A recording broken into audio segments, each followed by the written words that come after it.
안녕하세요. 케미부동산의 케빈 킴입니다. 영상이 도움이 되신다면 구독, 좋아요 꼭 부탁드리겠습니다. 여러분의 응원이 정말 큰 힘이 되고 있습니다. 감사드립니다.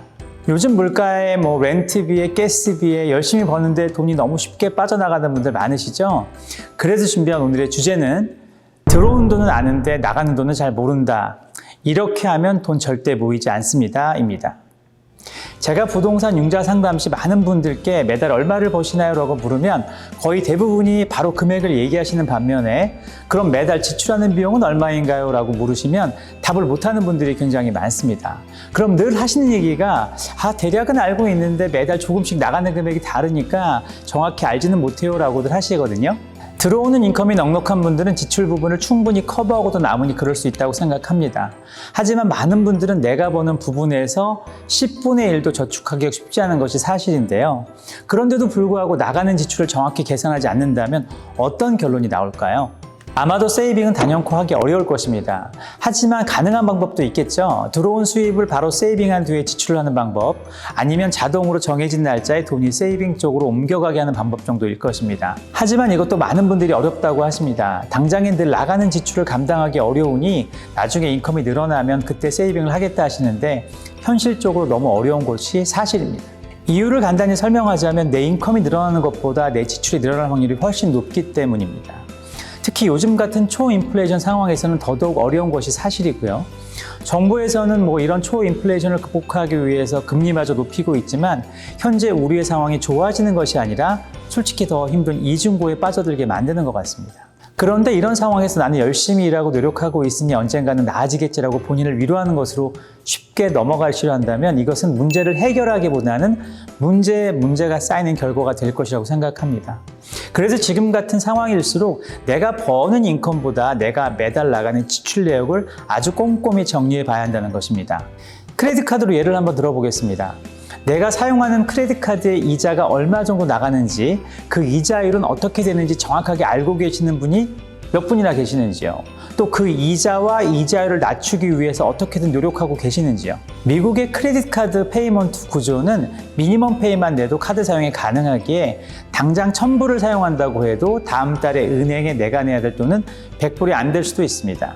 하지만 여기에 심각한 문제가 있습니다. 내가 사용한 1,000불을 지출로 잡는 것이 아니라 내가 당장에 페이해야 할 이자를 이번 달 내 지출로 생각한다는 것이죠. 이때 많은 분들이 잘못 생각하는 것이 있습니다.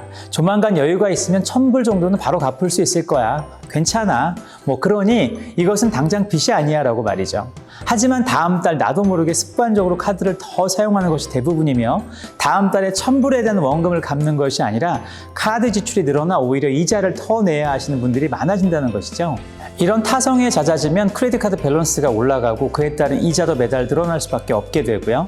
결국 선택하는 것은 다른 크레딧 카드를 오픈하는 것으로 순간을 피해가려고 하지만 결국 심각한 악순환으로 연결될 수밖에 없다는 것이죠.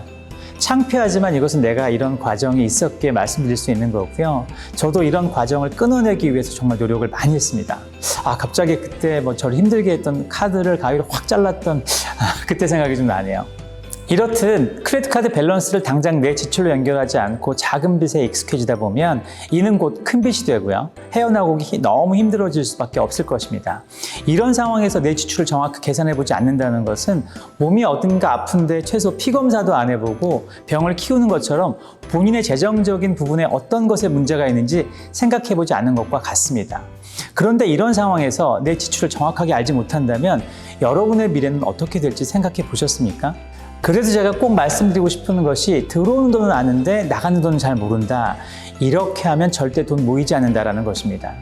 단언컨대 쓰는 것이 버는 것보다 더 중요합니다.